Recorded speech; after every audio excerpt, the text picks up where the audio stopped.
Candide, a story spilling with creativity, drama, heartbreak, and raw emotions. One may describe some other space like this, the world of art.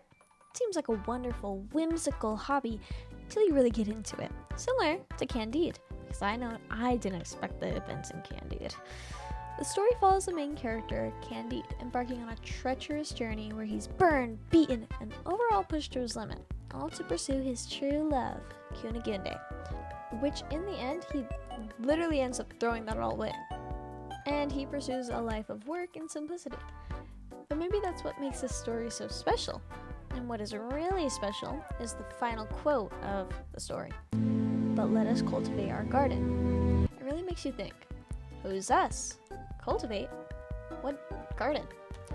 I believe cultivating one's garden is finding true happiness and peace. Candide travels on this grueling, windy, bumpy road for the one thing he believes will bring him happiness. Yet in the end, what truly makes him content is what he finds in himself, which is living a careful, calm life for himself and not for somebody else. Voltaire, the author of Candide, expresses this idea along the way. A river always leads to some inhabited spot. If we do not find pleasant things, we shall at least find new things. This text further motivates the idea that it may be a long and sorrowful road, but whatever you seem to find at the end will be new, even if it is nothing in retrospect or to others. Truly cultivating your own garden is being content with yourself and not relying on outsiders. This also imposes the question, does the rough ride have to be a part of cultivating one's own garden? I believe yes. To be content with yourself is a grueling process. A familiar question is asked in the final chapter of Candide. The lady imposing the question asks, I want to know which is worse.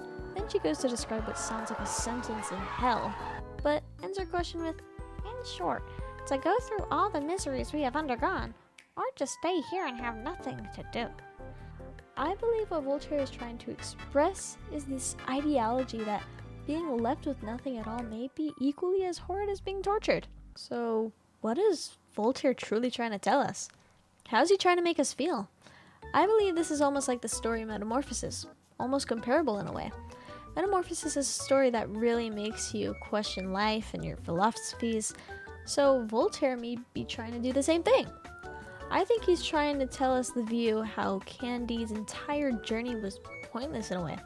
Candide could have just been a simple farmer from the start and it would have been the exact same outcome he ended up with. Only without all the baggage, of course. I also believe Voltaire is trying to make the reader really think about the story. Like, why include all these crazy and absurd situations just for it to end in simplicity and something retrospectively boring? Some may view the ending as underwhelming, but I think that's what Voltaire wanted, and it is the perfect way to get his point across. The final quote, but let us cultivate our garden, is the perfect summary of Candide entirely and its purpose. The dramatic and theatric kiss filled with vivacity, sensibility, and grace between Candide and Cunigunde, all for it to turn to a little plot of land. A very ugly one at that. Pure irony! So is the rough road meant to lead to perfection? Or what one themselves would consider perfection? Voltaire proves that perfection is what one makes of it, whether it be riches or gold or a simple plot of land to work on. Which brings me to my main point. Candide is a spot-on representation of the modern art world. Candide is overflowing with ideologies, beliefs, and statements that can be said today in the artist world almost like it's normal. The art world is filled with creativity, drama, heartbreak, and raw emotions. Sound familiar? Even just getting into art nowadays is hard. A prime source for beginner artists is the great wide internet, yet recently the art community is unwelcoming and harsh to these new people. Anything deemed wrong or ugly is instantly berated. It is ridiculous. And this isn't even the whole of it. The real battle an artist faces is, well, themselves. But is there not a pleasure, said Candide, in criticizing everything, pointing out faults where others see nothing but beauties?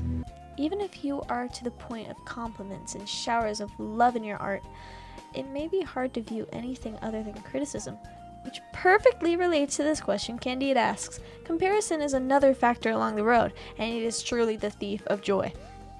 If others believe your art to be a heavenly, beautiful thing, why does a creator view it as faulty and horrid? And that is rooted in the feeling of having to achieve perfection, which is exactly what Candide wanted. So when does it get to the point where you must cultivate your own garden and become content with your own art. Not doing it to achieve the approval of others, nor big industries or for a job, but to do art because it's truly what you love. The road of criticism and not feeling good enough is one you face alone when trying to improve.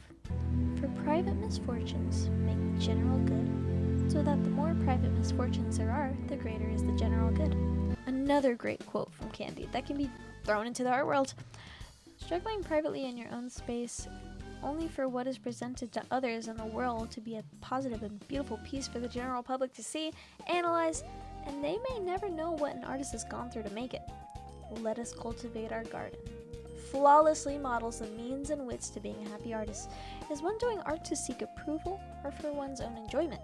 When is an artist truly happy with their art? Why even do art? That's the reason why I want to make animation. As gross as I find artistic passion, I get it. Would you prefer if I said I want to make a lot of people smile with my anime? That would actually be more gross, yes. I'm starting to get you, Kanamori. You have to draw the greatest world you can imagine, after all. So Mizusaki, you don't necessarily want to make anime, but are more concerned with animation, huh? Yeah, that's what I've been saying this whole entire time. There might be someone out there dying to see the vibrations of a chainsaw. I want to see the teeth of the chainsaw jump around. I live for details. Even if most people don't appreciate it, I have to do it for myself. And do it for the true animation lovers out there. Those who really appreciate every moment. The clip just displayed is a shortcut from a sort of unpopular anime called Keep Your Hands Off Eizouken, a 12-episode series that explores the struggles and motives of 3 high school girls teaming up to make an indie animation studio. The girl speaking in the clip, Tsubame, is in charge of character artistry and designs. She wants to animate out of pure passion and love for anime/art, which she makes clear in the very first scene she's in. You should go and make buddies with Mizusaki. Being an animator is a real job. You breathe life into all kinds of worlds, and not just people, but wind and the environment. Sometimes they create performances bigger than live action! Hey, you're the girl who had the hat. This show is truly a groundbreaking step forward in anime, displaying the process of animation, storyboarding, sound effects, business, and an artist's motivations and struggles when creating something bigger. Tsubame's intentions are almost alike to Candide's. Happiness. Tsubame doesn't care if her animation makes it to a big studio or not, or if she has to fail a few times along the way. Obviously, we'll have to pass on this music. Look for some royalty-free tracks we I'm telling you there are none! I made sure the animation matched the exact timing! Well, what do we do then? She does animation because that's what she loves, similar to Candide. He fought that long way, getting taken to prison, beaten, almost burned at a stake for what he truly desired, happiness. And in the end, he found it through simply farming. Not looking for approval from some girl or an audience beneath him, truly cultivating one's own garden can be cultivating one's own art as well, for the pursuit of happiness. Another 4th grader who's already better at drawing stuff than I am? No way am I gonna let her beat me!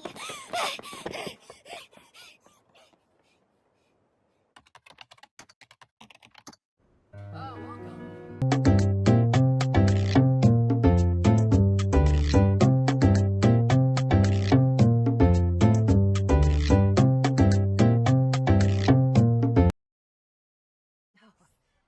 I give up.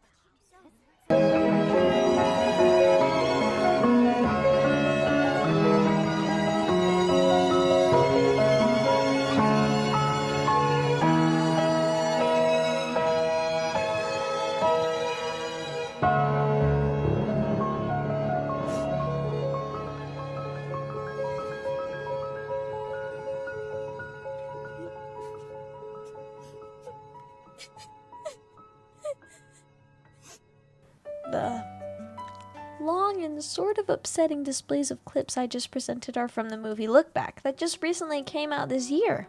Amazing. It is an adaptation of a one-shot manga by Tatsuki Fujimoto that highlights the struggles of a young artist, Fujino, who aspires to improve her work and become a manga artist.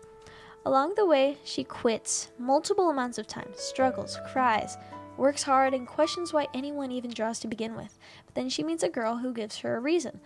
Someone she imagined was better than her. That's what gave her motivation. Somebody else! Sounds familiar. This girl, Kyomoto, winds up being Fujino's partner. Kyomoto makes the backgrounds come to life while Fujino does the characters. They make multitudes of famous mangas until Kyomoto decides to go to art college to study backgrounds more. Let's just say Kyomoto ends up being Fujino's motivation to keep drawing, even by herself. I believe that Fujino is in the process of cultivating her own garden, because somebody is still her motive to keep pushing and drawing. She's not really fully doing it to herself. You can tell at the end of the movie she's not very happy. Going back to when Candide made the point about pointing out faults when others see nothing but beauties, this can also relate to Look Back, in the modern way that Fujino views her art as trash compared to the other 4th graders. Similarly to how Candide renders himself a sad man unless he has reached true perfection, the only happy man, once he is blessed with the sight of his dear Candide. Truly, the two characters both strive for perfection, that being the outside views of others and not valuing one's own true happiness. Voltaire's quote, "Let us cultivate our garden," is eerily prominent in this modern film, in the modern world of art in general.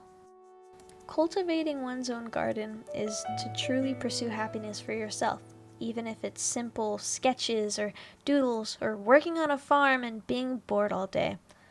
But as long as you're happy,